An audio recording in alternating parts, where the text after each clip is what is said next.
దేవునికి మహిమ కలుగును గాక. పరిశుద్ధ గ్రంథం నుండి యాకోబు పత్రిక 1వ అధ్యాయము 15వ వచనాన్ని చదువుకుందాం. దురాశ గర్భము ధరించి పాపమును కనగా పాపము పరిపక్వమై మరణమును కనును. ప్రియ దేవుని బిడ్డలారా, దేవుని స్వరం విన్న బిలాము ఎందుకు చనిపోయాడు? బిలాము సాధారణమైన వ్యక్తి కాదు.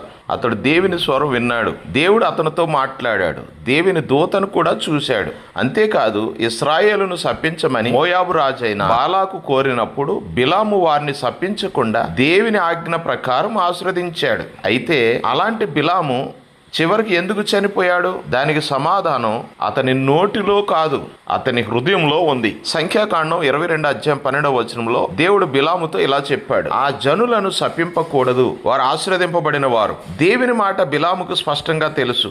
కానీ బాలాకు ఇచ్చే బహుమతులు, ధనం, గౌరవం అతని హృదయాన్ని ఆకర్షించాయి. పేతురు 2వ పత్రిక 2వ అధ్యాయం 16వ వచనంలో బిలాము గురించి ఇలా చెప్తుంది: ఆ బిలాము దుర్నీతి వలన కలుగు బహుమానమును ప్రేమించెను అని. ప్రియ సహోదర సహోదరి, దేవుని స్వరం వినడం మాత్రమే కాదు, దేవుని స్వరానికి విధేయత చూపాలి.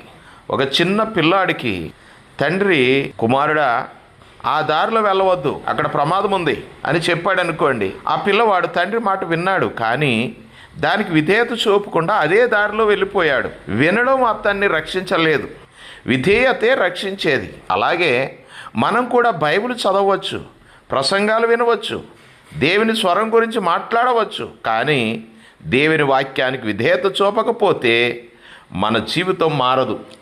బిలాము విషయంలో మరో భయంకరమైన విషయం జరిగింది.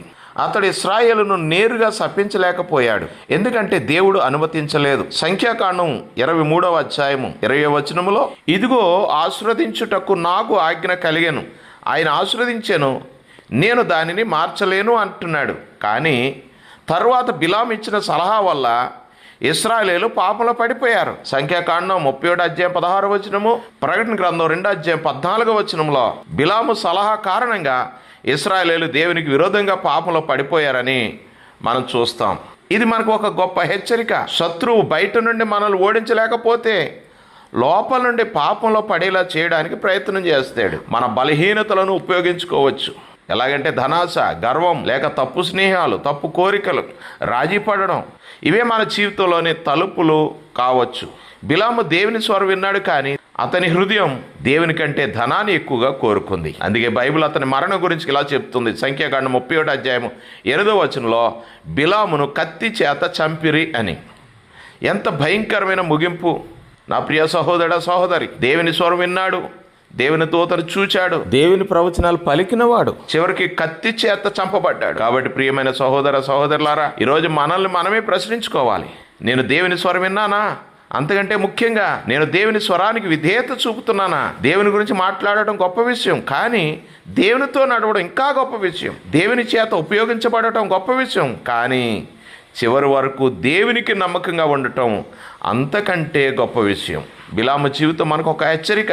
దేవుని స్వరం వినడం మాత్రమే సరిపోదు, కానీ దేవుని చిత్తానికి లోబడాలి. ఈరోజు మీరు దేవుని స్వరం వింటే ఈ హృదయాన్ని కఠినపరచుకొనకండి. హెబ్రీయులకు రాసిన పత్రిక 3వ అధ్యాయం 15వ వచనంలో, నేడు మీరు ఆయన స్వరం వినిన ఎడల మీ హృదయములను కఠినపరచకూడి. దేవుని స్వరం వినండి, దేవుని వాక్యాన్ని నమ్మండి, దేవుని చిత్తానికి విధేయత చూపండి, చివరి వరకు నమ్మకంగా నిలబడండి. ఎందుకంటే బిలాము దేవుని స్వరం విన్నాడు, కానీ తన హృదయాన్ని కాపాడుకోలేకపోయాడు. మనము దేవుని స్వరం విని దేవునితో నడుస్తూ చివరి వరకు నమ్మకంగా నిలుద్దాం. దేవుడు మిమ్మల్ని ఆశీర్వదించునుగాక. ఆమెన్.